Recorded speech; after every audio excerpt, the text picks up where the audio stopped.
Morning. All right, we started a new series last week. Steve kicked it off called David and Why Giants Must Fall.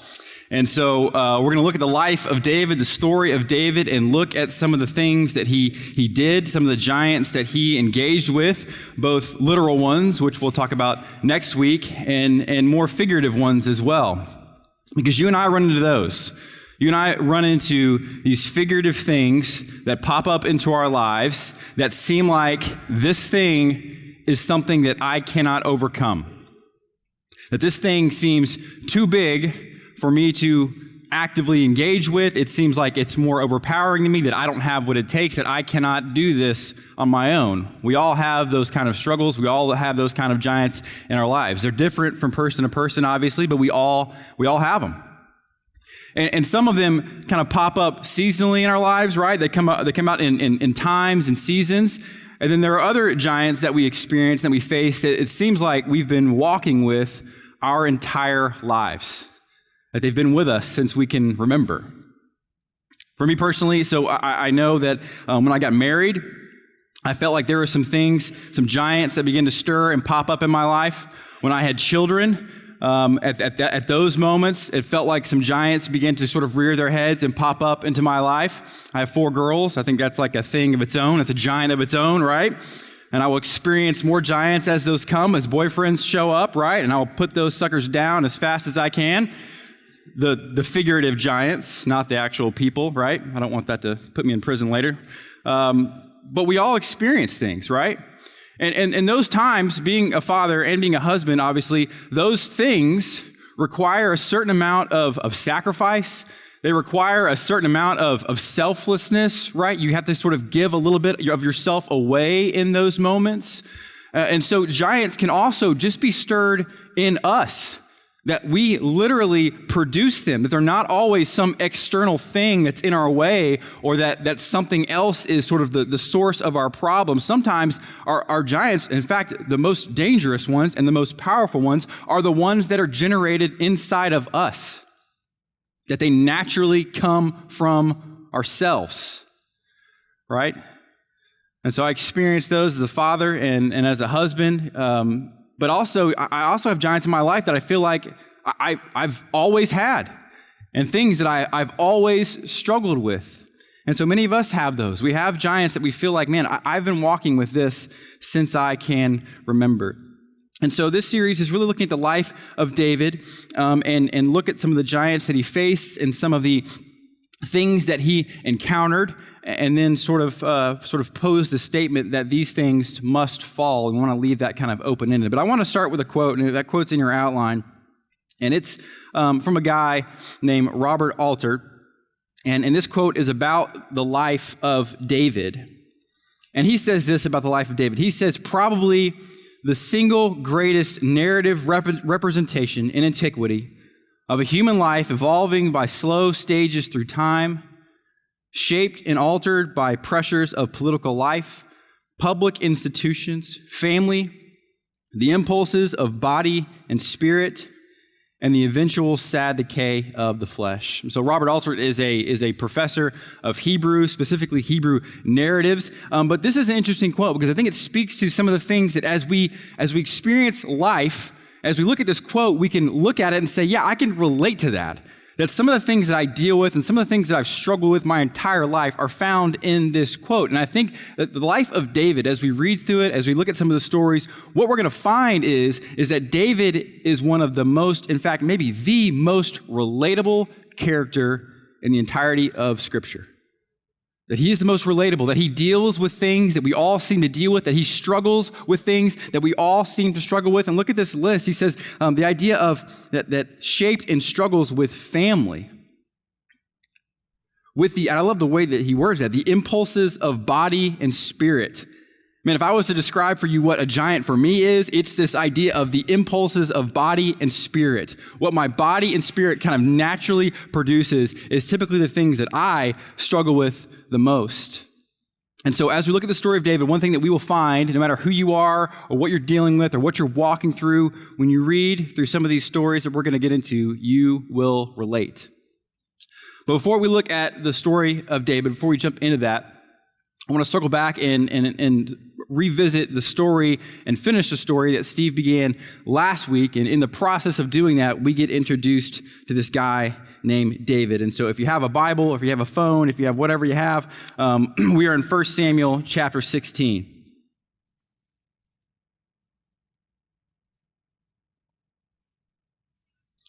And it says this in verse 1, it says, "Now the Lord said to Samuel, how long will you grieve over Saul, since I have rejected him from being king over Israel? Fill your horn and go, and I will send you to Jesse the Bethlehemite, for I have selected a king for myself among his sons." But Samuel said, "How can I go? For when Saul hears of it, he will kill me." So let's back up a second. If you weren't here last week, and even if you were, there's some parts of the story that are missing. So we arrive at this place because the people of Israel wanted a king. They looked around at the other nations that were surrounding them, and they all had kings. They all had physical men who represented them in battle. And so they looked to Samuel, who was the prophet, and they said, "Samuel, we want a king." And part of the rationale for wanting a king and why Samuel, maybe didn't fit the kind of bill that they wanted was because they looked at Samuel's sons. And they said, "Samuel, your sons they don't love justice. They are not like you. They do not walk in the ways of God."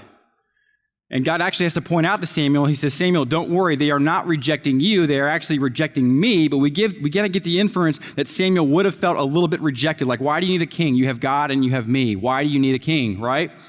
And so this Saul is king, and through a series of just terrible decisions where he just outwardly disobeys God, God removes his blessing from Saul and basically says, "Saul, you're not going to be the king of Israel anymore." And so Samuel is at this place of grief. He's at this place of grief. And the reason he's at this place of grief, because literally from this point back, everything that Samuel has touched has failed in his eyes. And it says that Samuel is grieving. And this word grieve literally means that he is literally grieving the death of someone. That someone close to him has died, and that is the emotions that Samuel is feeling because everywhere he looks, he sees failure. Samuel has failed as a spiritual leader, that the people of Israel are kind of now at this point of chaos where they don't really have a king. Everyone's kind of worried about what's going to happen, and so that kind of falls at the feet of Samuel. Saul was making in the first place because Samuel's sons are not like Samuel. And so Samuel has also failed in his eyes as a father, that his children do not walk in the same way that he does.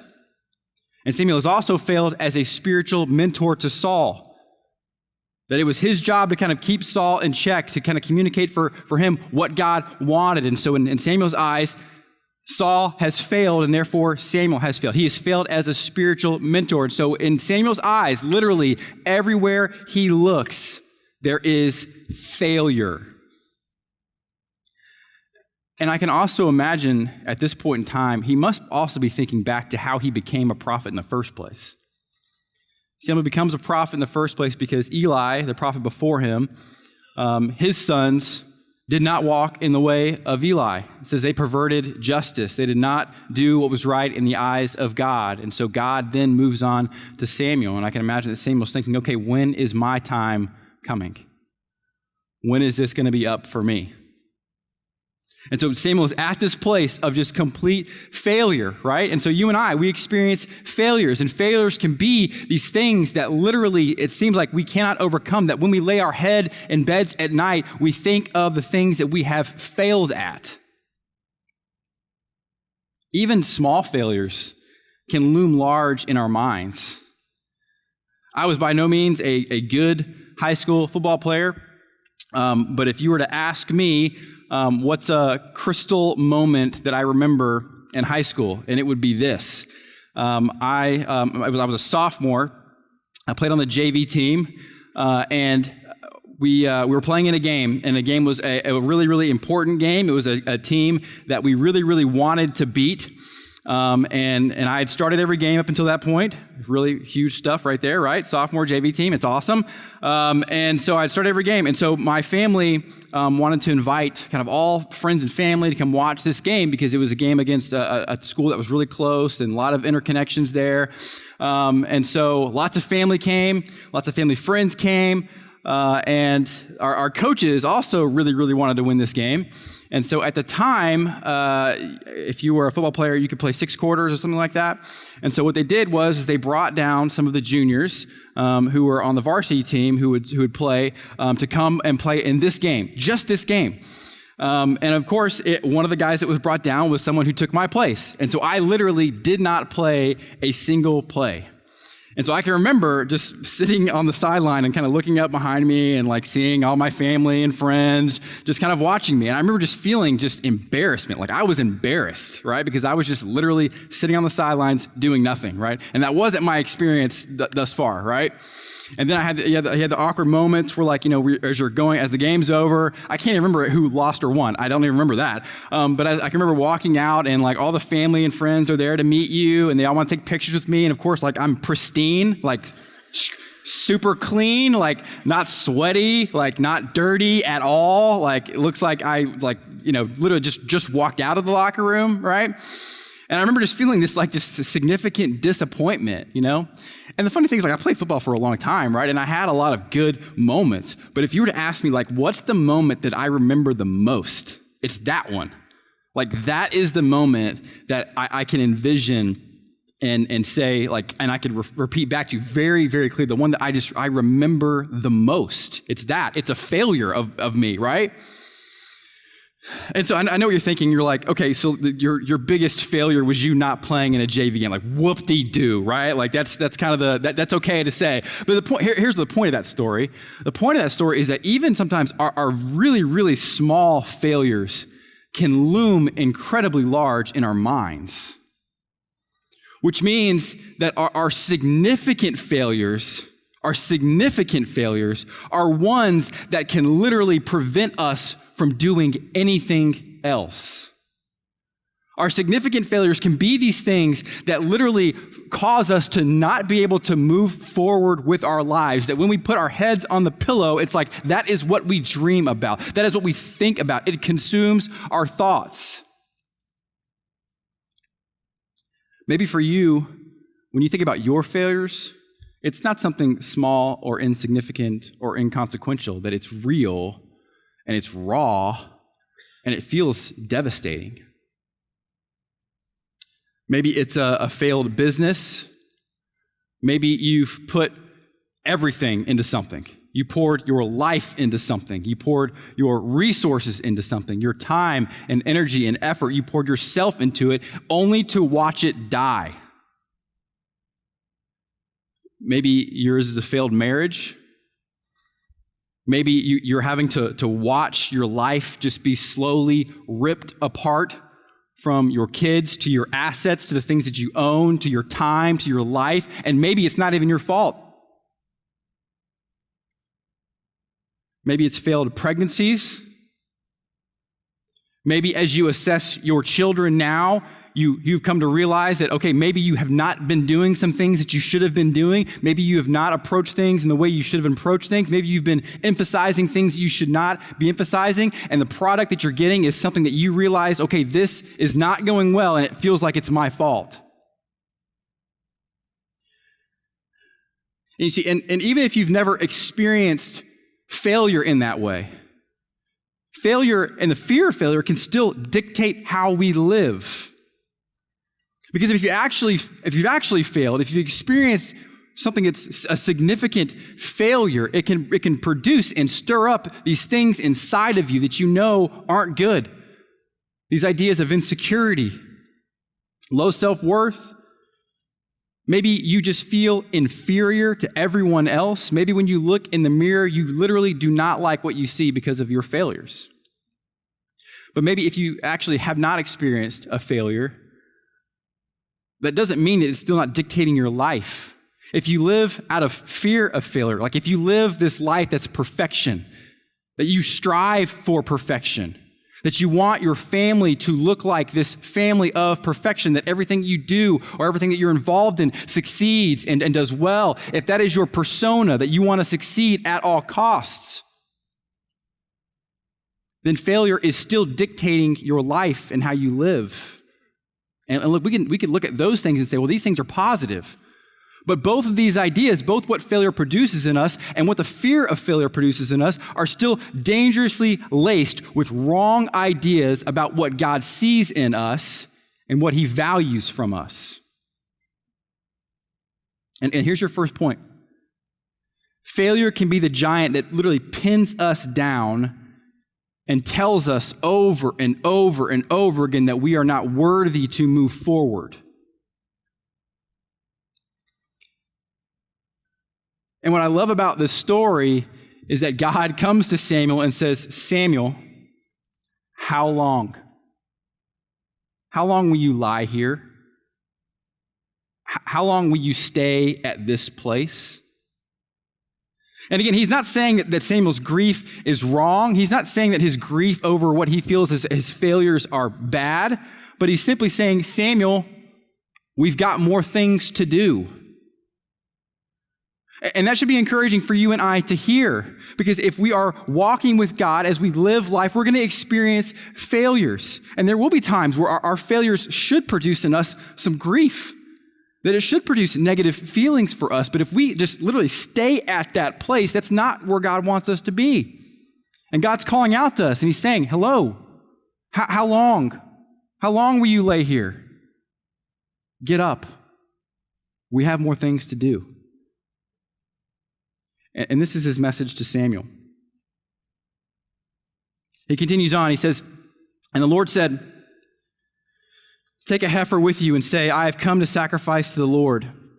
And you shall invite Jesse to the sacrifice, and I will show you what you shall do. And you shall anoint for me the one who I designate to you. So Samuel did what the Lord said and came to Bethlehem. And the elders of the city came trembling to meet him and said, do you come in peace? And he said, in peace, I have come to sacrifice to the Lord.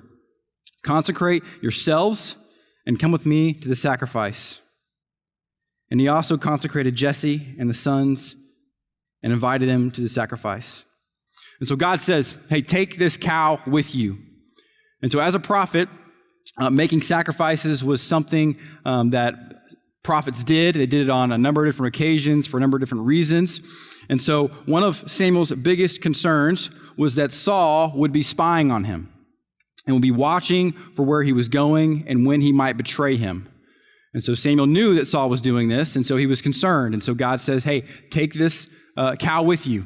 And we also know that the elders of Bethlehem think this as well, because they come out and meet Samuel and say, do you come in peace?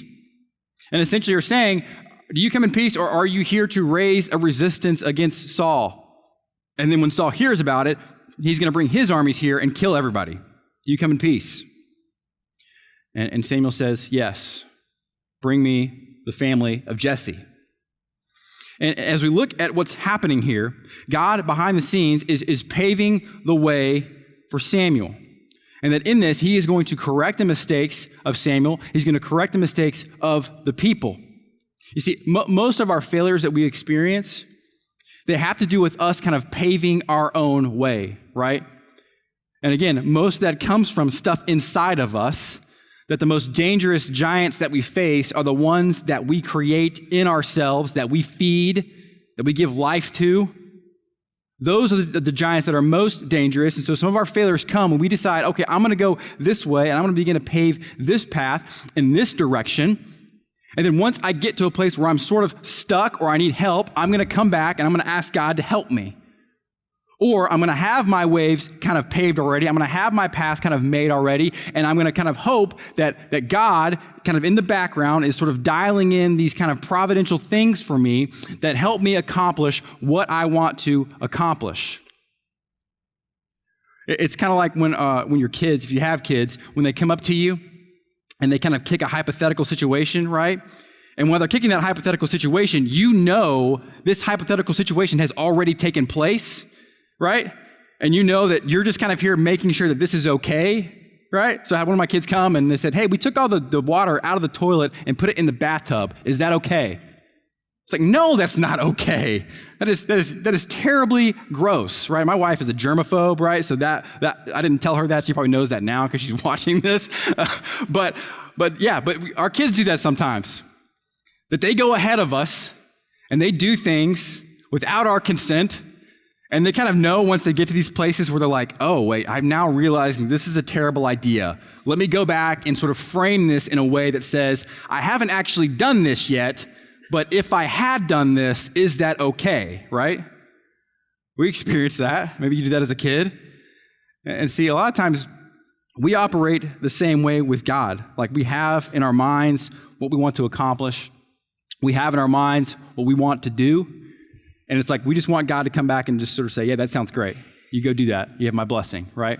Or when we get stuck in these areas, we want to go back and say, okay, God, first of all, why did this happen? And what can you do to get me out of it? But we haven't addressed the root issue that we haven't actually sought God in those plans at all. That our main priority has not been walking in the way of God. Our main priority has been walking in our own achievements. That we have things we want to do, we have desires that we want to fulfill, we have these things we want to accomplish. And that's been our priority. That's been what we've been chasing for so long. And in that is literally the reason why we fail and why failing hurts so badly. Because we believe our way is best. Because again, we have our achievements in mind. I read this quote in a book the other day, and it hit me pretty hard. And I'm going to read it to you. It's from Mary Bell. And she is a counselor to kind of high up executives. She works with them in terms of mental health and those kind of things. And here's what she said in a book that I was reading this week. In reference to those very successful people, she said, and really looking at our culture, she said, achievement is the alcohol of our time. And these days, the best people, they don't abuse alcohol. They abuse their lives with achievement. I was like, man, like, that landed. It landed with me. And as we look at our culture, as we look at how we live our lives, how we spend our time, as we look at how we raise our children, it's hard to look at that and say, that's not true. Because when I read that, I said, that is absolutely true. And it's even true about me. And as we think about that, as we think about our push towards achievement, our push to our own dreams, our push to our own goals, and leaving God kind of in the background, it makes sense as to why failure, when you experience it, hurts so much. It makes sense that if our goal and our reason for living is these things that we want to accomplish and these things that we want to do, and God is not at the forefront, we are not walking in God's way, He's kind of back here somewhere, and when things go bad, we'll go back and say, hey, is this okay? Or hey, can you fix this? Or hey, can you bless this? It makes sense as to why failure would actually hurt so hard. Why that would be so difficult for us to deal with. But we have to be open to God showing us what is the better way? Not necessarily what are the better things to do, but what is the better way? Not what is God calling me to necessarily. That's an important question. But more importantly, who is God calling me to be? That in the midst of these difficult things, in the midst of these difficult failures, if God is with me and I'm walking in His way, that will make dealing with failure so much easier.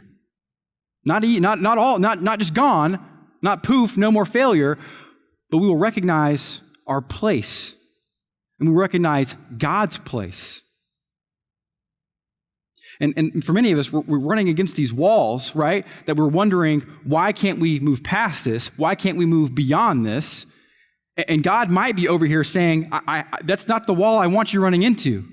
And then I have this better way for you over here. I have a door over here that you have not even considered because you've been so focused on accomplishing what you want to accomplish.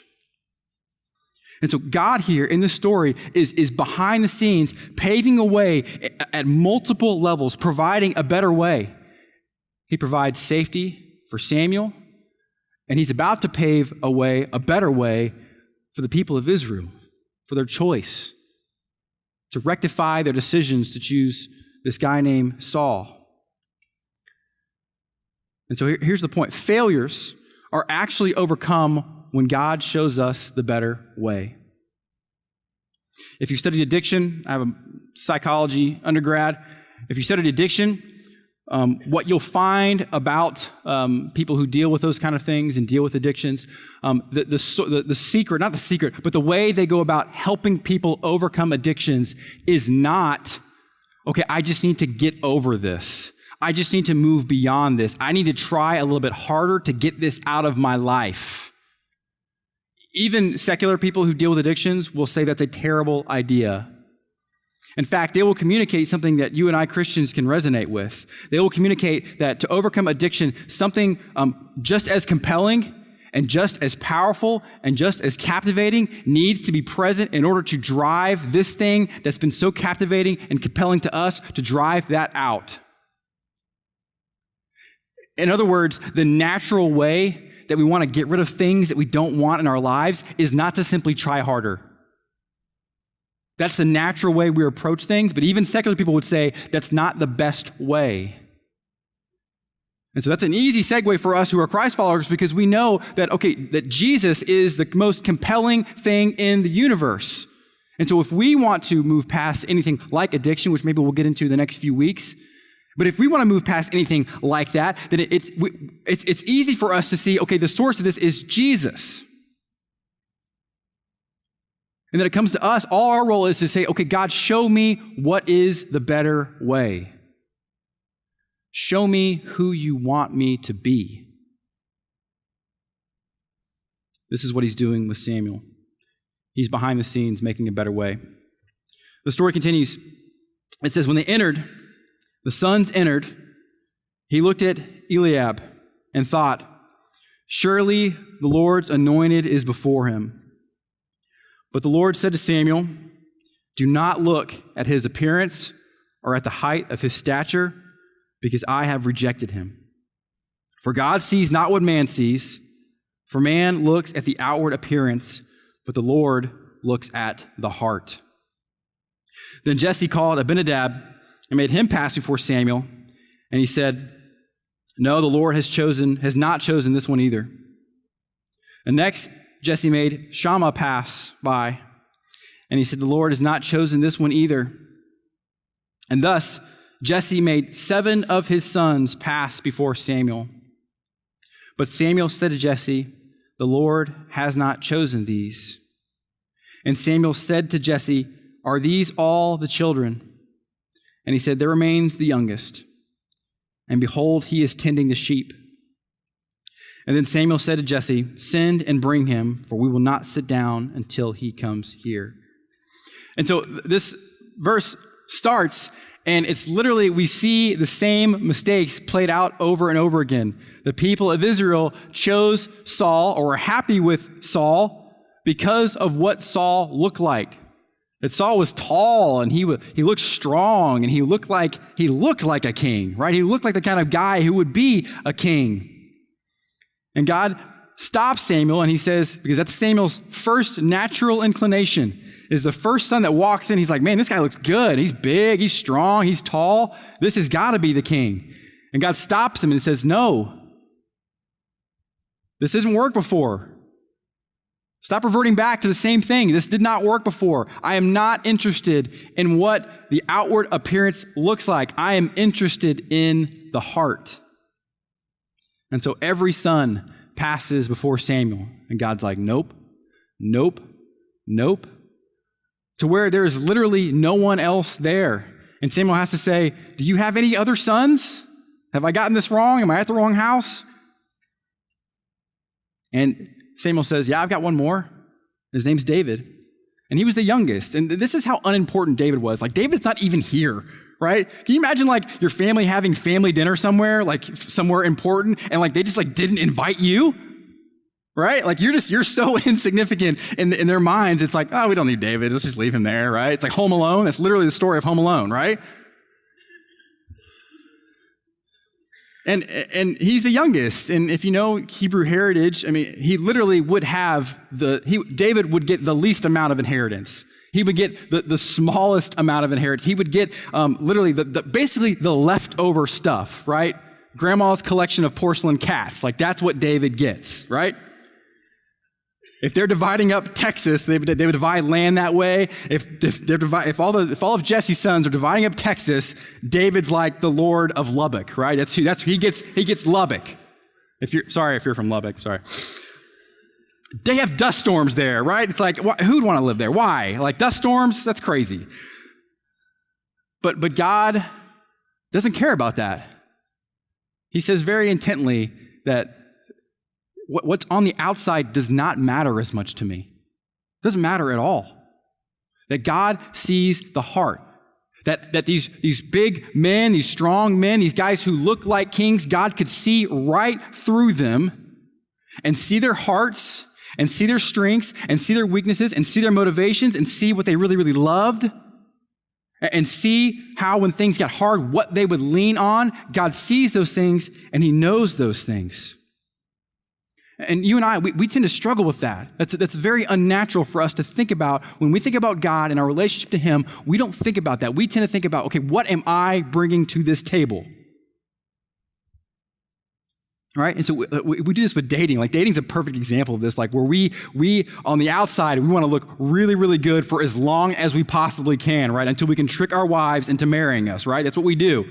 And so in those first stages, we will do or say anything that will convince them that we're all good, right? Cats, yeah, man, I love cats, right? Broadways, that's the best form of entertainment I know of. That one worked for my wife. And ladies do this too, right? Shave your legs every day? Absolutely. And so we operate this way. We tend to operate this way with God too. We believe that God sees what we do on the outside, and that's what he likes. And so sometimes that leads us to we want to volunteer more. We want to give more. We want to do nice things. We want to say nice things. We want to be nice people because we believe that that's what God wants. But God sees through all of that. He sees through all of that, and he sees our motivations for things. He sees why we do things. He sees what we truly love and why we truly love it. There is no fooling God.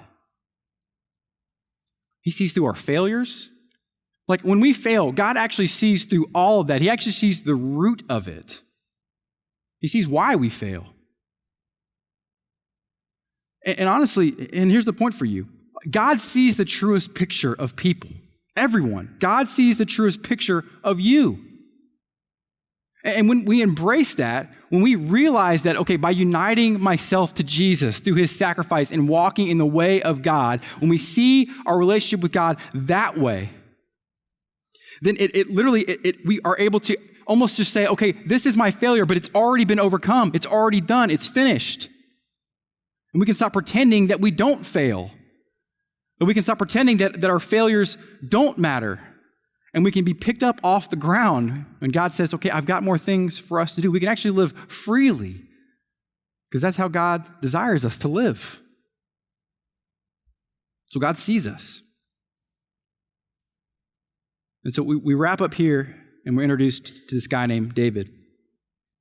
So he sent and brought him in. Now he was ruddy with beautiful eyes and a handsome appearance. And the Lord said, arise and anoint him, for this is he. And then Samuel took the horn of oil and anointed him in the midst of his brothers. And the Spirit of the Lord came mightily upon David from that day forward. And Samuel rose and went to Ramah. Now, this idea of ruddy just kind of means that David kind of had fair skin. Steve will tell you that it means red hair. It's not what it means. Don't let him convince you of that. But then it says, the Lord says to Samuel, this is him. This is the guy.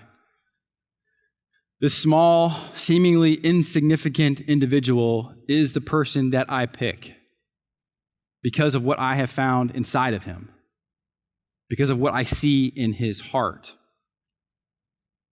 And it says that Samuel anoints David, and it says that immediately the Spirit of the Lord came upon David in a mighty way. And I love this idea because what this meant was that God was first still working in Samuel.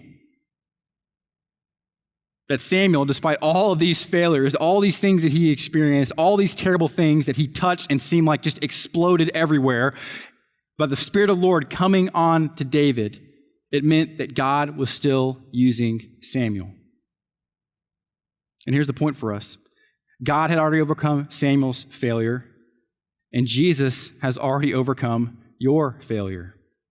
You see, God was behind the scenes working this, overcoming not only Samuel's failure, by this king being anointed, a man after God's heart. God is literally beginning the process of redemption for all of us. That God is beginning the process of redemption for the people of Israel, that he is fixing their mistakes. He is fixing their failures. He is overcoming them. And so as you and I live and experience failure, those of us who are Christ followers, one thing that is the most important thing for us to walk away with today is that our failures, our giants are already dead. They're already dead. Now, it doesn't mean they don't have power. It doesn't mean that they don't have the ability to change and alter and affect our lives, but it does mean that they're already dead. That Jesus has already given us victory over them. And those moments where we feel so low that we feel like, okay, I can't move on. I can't think of anything else. I don't know what I'm going to do next. God is there calling, telling us, calling us to remember that he's already done this. It's already been fixed, and you have more things to do. So as a church, we're going to celebrate a time of communion. I feel like this is a super appropriate week to do that as we talk about giants and talk about failures and talk about God overcoming those for us. So I'm going to pray. The band's going to come up. We're going to sing, and then we're going to come back and take that together as a church. Let's pray.